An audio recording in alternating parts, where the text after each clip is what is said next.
Now we come from allergen we have dealt with. From allergen we move on to pollutant. तो pollutant से जो disease होती हैं उनको बेसिकली हम लोग कहते हैं न्यूमोकोनियोसिस। और न्यूमोकोनियोसिस में सबसे इंपॉर्टेंट है एंथ्राकोसिस। एंथ्राकोसिस में कार्बन डिपॉजिट होता है स्मोकर्स में। पर सेकेंड मोस्ट इंपॉर्टेंट है हे फीवर, जिसमें कि भूसा जो इनहेल कर लेते हैं या डस्ट इनहेल कर लेते हैं, उनसे हे फीवर हो जाता है। और इन दोनों चीजों को बस इतना सा पढ़ने के बाद, क्योंकि इनमें सिम्टम्स वही होंगे ब्रोंकस के, एलर्जी के, इरिटेशन के, इन्फ्लेमेशन के, हेमोप्टिसिस के, एम्फाइसीमा के सब वही एलर्जन वाले सिम्टम होते हैं पॉल्यूटेंट में भी। तो इनको दोबारा से अटेंशन देने की जरूरत नहीं है, except you can diagnose the cause there is exposure to a pollutant. और तीसरा चीज आ गई इन्फेक्शन।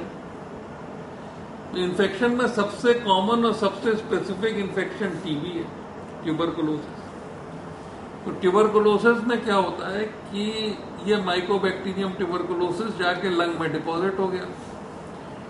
अब इस माइकोबैक्टीरियम ट्यूबरकुलोसिस के चारों तरफ सेल्स इकट्ठी हो जाती है।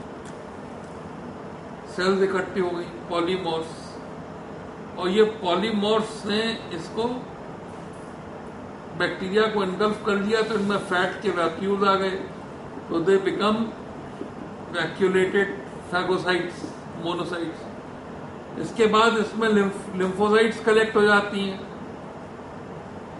और फाइब्रोसिस हो जाती है। इस सब चीजों को टोटल को इस चीज को कहते हैं, इट इज अ ट्यूबरकल, इसको कहते हैं ट्यूबरकल। अब जो सेंट्रल एरिया है उसमें केजिएशन हो जाता है, केजिएशन हो जाता है, इसको नेक्रोसिस कहते हैं, केजिएशन हो जाता है। ये केजिएशन के दो फेट हो सकते हैं, ये लिक्विफाई करेगा जब ये एब्सेस बन जाएगा, या ये कैल्सिफाई कर जाएगा। तो इस तरह से ये बेस पैथोलॉजी है ट्यूबरकुलोसिस की, और डिपेंडिंग कि ये कहां पे हो रही है, इसके साइंस और सिम्टम्स प्रोड्यूस हो जाते हैं। तो सबसे पहले ये सोचा जाए कि अपेक्स ऑफ लंग में हो रही है। तो ये लंग है और लंग के अपेक्स में हो रही है। यहां लंग के अपेक्स में एक कैविटी बन गई, उस कैविटी से कॉफ होती है, एक्सपेक्टोरेशन होता है। और इसमें जो है, अगर आप मॉर्निंग स्पूटम ले लें और मॉर्निंग स्पूटम को कॉन्सेंट्रेट कर दें बाई सोडियम हाइड्रोक्साइड, इसको हम लोग पेट्रॉफ मेथड कहते हैं, तो आपको एसिड फास्ट बेसिलाई दिख जाएंगे ज़ील नेल्सन स्टेनिंग में। इससे इसकी डायग्नोसिस हो जाती है। इसके अलावा ये जो यहां पे जो एब्सेस है, ये एब्सेस दूसरे को इन्फेक्ट भी कर सकती है। तीसरी बात, इस एब्सेस में ब्रोंकियल ब्रीदिंग होती है, ब्रोंकियल ब्रीदिंग होती है। और ये ब्रोंकियल ब्रीदिंग जो है कैवर्नस ब्रोंकियल ब्रीदिंग कहलाती है।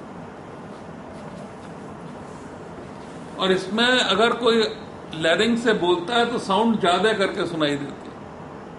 इसको हम लोग कहते हैं वोकल फ्रेमेटस, इसको हम लोग कहते हैं वोकल फ्रेमेटस। इसके अलावा इसमें ब्लड वेसल अगर रप्चर कर जाए तो हेमोप्टिसिस हो सकती है। इसके अलावा अगर इसमें से बैक्टीरिया प्लूरल कैविटी में आ जाए तो ब्रोंकोप्लूरल फिस्टुला हो सकता है, और प्लूरल एफ्यूजन हो सकता है, और एम्फाइसीमा भी हो सकता, एम्पाइमा भी हो सकता है। अगर ये जो है ये ब्लड वेसल में चली जाए तो मिलियरी ट्यूबरकुलोसिस होती है, और जगह पे ट्यूबरकुलर लीजन हो सकता है, जिसको हम मेटास्टैटिक ट्यूबरकुलोसिस कहते हैं। तो these are the basic pathogenesis और पैथोलॉजिकल फीचर्स ऑफ ट्यूबरकुलोसिस। तो जब हमको ट्यूबरकुलोसिस का केस मिलता है तो हमको ये सारी की सारी चीजें जो हैं वो डायग्नोस करने की कोशिश करनी चाहिए, ये कॉन्सिक्वेंसेस समझने चाहिए ट्यूबरकुलोसिस। और इसमें प्राइमरीली बात यह है कि या तो तुम एंटीबॉडी डिमॉन्स्ट्रेट कर दो या बैक्टीरिया डिमॉन्स्ट्रेट कर दो, आइदर बाय माइक्रोस्कोपिक एग्जामिनेशन और बाय कल्चर। कल्चर जो है इसमें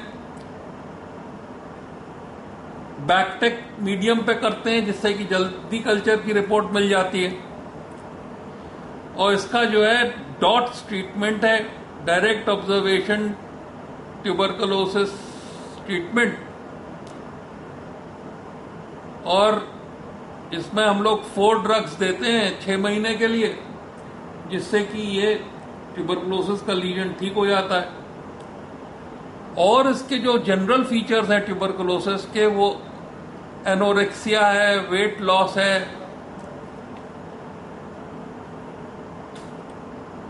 इवनिंग राइज ऑफ टेम्परेचर है, नाइट स्वेट्स हैं। तो वो जनरल फीचर्स भी ट्यूबरकुलोसिस के केस में पूछने चाहिए। तो आई थिंक इतना अगर आप ट्यूबरकुलोसिस के बारे में छोटे में जानेंगे, पल्मोनरी ट्यूबरकुलोसिस के बारे में, तो ट्यूबरकुलोसिस का जो केस है वो खत्म हो जाता है। अब इसके बाद ट्यूबरकुलोसिस खत्म होने के बाद हम लोग जो हैं वो बैक्टीरियल इन्फेक्शन की बात करते हैं। जो बैक्टीरियल इन्फेक्शन होता है, तो बैक्टीरियल इन्फेक्शन में ब्रोंकस में होता है, तो उसको हम लोग कहते हैं ब्रोंकोनिमोनिया। तो बिल्कुल सारी की सारी फीचर्स जो हैं वो एस्थमा की होती हैं, ब्रोंकाइटिस की होती हैं, पर इसमें फीवर होने लगता है। और स्पूटम में आपको जो है वो इन्फेक्टिव सेल्स मिलने लगते हैं और कल्चर पॉजिटिव हो सकता है, इन्फेक्टिव सेल्स मिल सकते हैं। इस ब्रोंकोनिमोनिया का भी ट्रीटमेंट जो है वो antibiotic according to culture and sensitivity है और सपोर्टिव ट्रीटमेंट है। इसके बाद एक लोब में लोबर निमोनिया हो सकता है, ये खासतौर से इम्यूनो कॉम्प्रोमाइज लोगों में देखा जाता है। इसमें क्या होता है कि क्योंकि ट्रांसमिशन इंप्रूव हो जाता है, इसलिए ब्रोंकस की जो साउंड है वो पेरिफेरी पे सुनाई देती है, जहां वेसिकुलर ब्रीदिंग मिलनी चाहिए। इसको हम लोग कहते हैं ट्यूबुलर ब्रोंकियल ब्रीदिंग मिलती है, जहां पे निमोनिया हो जाता है, पैच दिखता है साफ साफ, तो ये लोबर निमोनिया हो जाता है। इसके अलावा जो एक क्रॉनिक जगह जहां बैक्टीरिया बैठ जाता है वो ब्रोंकिएक्टिसिस में बैठ जाता है। तो ब्रोंकिएक्टिसिस में खूब एक्सपेक्टोरेशन होता है, फाउल स्मेलिंग एक्सपेक्टोरेशन हो सकता है, हेमोप्टिसिस हो सकती है, copious expectoration. Postural right side base में है, तो अगर लेफ्ट साइड पे लेटेगा तो खूब कोपियस एक्सपेक्टोरेशन होगा, हेमोप्टिसिस भी होगी, क्लबिंग भी हो सकती है। और क्योंकि क्रॉनिक इन्फेक्शन है इसलिए माइलाइटोसिस भी हो सकती है। और अगर ब्रोंकिएक्टिसिस का केस है तो ये देखना जरूरी है भैया कि प्लूरल एफ्यूजन है, हुआ या नहीं हुआ, कहीं ब्रोंकोप्लूरल फिस्टुला तो नहीं है, कहीं एम्पाइमा तो नहीं है। तो इस तरह से जो बैक्टीरियल इन्फेक्शंस हैं वो ब्रोंकोनिमोनिया, लोबार निमोनिया, ब्रोंकिएक्टिसिस और उसके कॉम्प्लिकेशंस। इसी तरह टीबी में भी जो है वो प्लूरल एफ्यूजन और एम्पाइमा हो सकता है। तो इन्फेक्शंस जो प्राइमरीली हैं लंग के, उनमें tuberculosis, bacterial infections, viral infections, influenza वाले, इन्फ्लुएंजा एंड डेंगू फीवर, और या फंगल इन्फेक्शंस जो कि इम्यून कॉम्प्रोमाइज्ड पेशेंट में होते हैं, जैसे कि इसको हम लोग एक्टिनोमाइकोसिस वगैरह कहते हैं, सार्कोइडोसिस। तो इस तरह के इन्फेक्शंस जो हैं वो लंग में कॉमन है।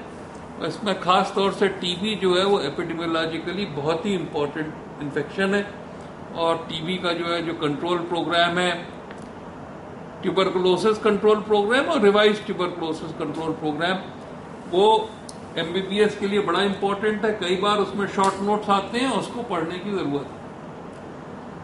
तो ब्रॉडली स्पीकिंग इस तरह से हम लोगों ने इन्फेक्शंस ऑफ लंग जो है वो खत्म करनी है।